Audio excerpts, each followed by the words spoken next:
آئیے 15واں باب دیکھیں، دوسرا سیموئیل اس کا 15واں باب اس کی پہلی آیت سے لکھا ہے، اس کے بعد ایسا ہوا کہ ابیسلوم نے اپنے لیے ایک رتھ اور گھوڑے اور 50 آدمی تیار کیے جو اس کے آگے آگے دوڑے۔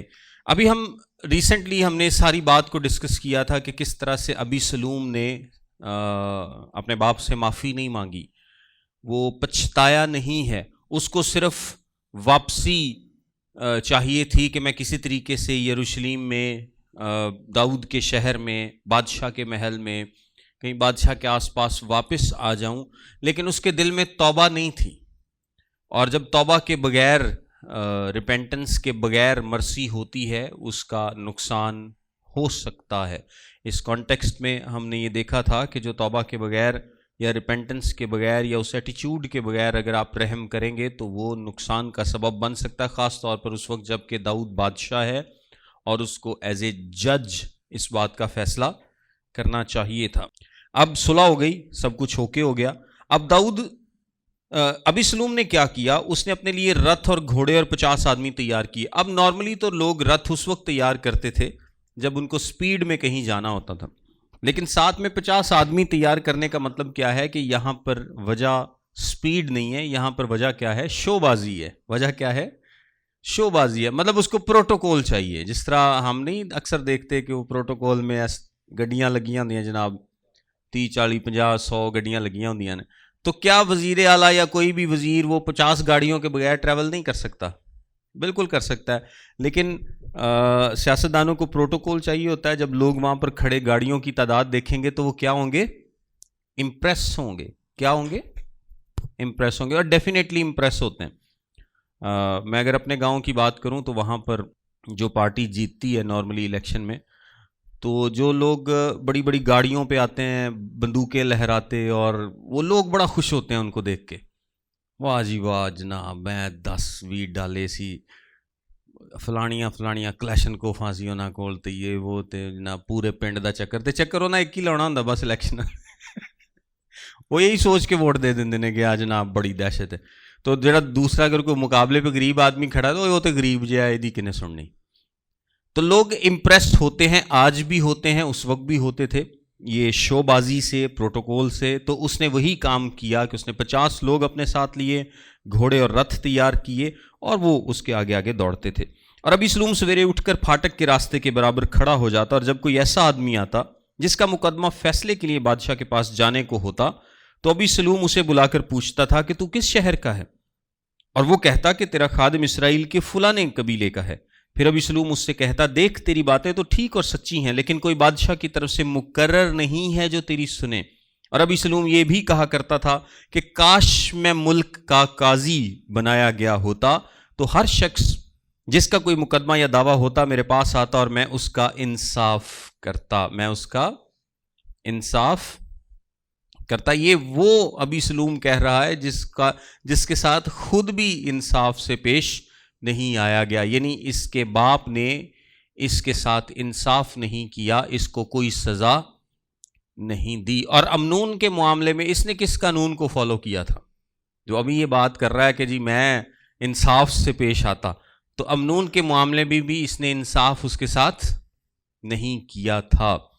اس کو معاملہ داؤد کو ہینڈل کرنے دینا چاہیے تھا، وہ جیسے بھی ہینڈل کرتا۔ بہرحال یہ داؤد کے خلاف کوئی بات نہیں کرتا کیونکہ بات پہنچ سکتی ہے، یہ میٹھی چھری والا کام کرتا ہے۔ یہ نہیں کہتا کہ بادشاہ کی طرف سے کوئی مقرر نہیں کیا گیا، یعنی بادشاہ تو سننا چاہتا ہے لیکن کوئی نظام ایسا نہیں بنایا گیا، یعنی بادشاہ پر بات نہیں لا رہا، انڈائریکٹلی بادشاہ کو الزام دے رہا ہے لیکن ڈائریکٹ الزام نہیں دے رہا۔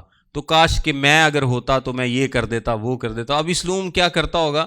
جو پارٹی آتی ہوگی پارٹی اے، اس کی بی سے لڑائی ہے تو اے کو بھی کہتا ہوگا کہ یار تو مینوں ٹھیک لگ رہے ہیں، تیرے حق چ میں فیصلہ کرنا سی جے میں تھے قاضی لگا ہوندا۔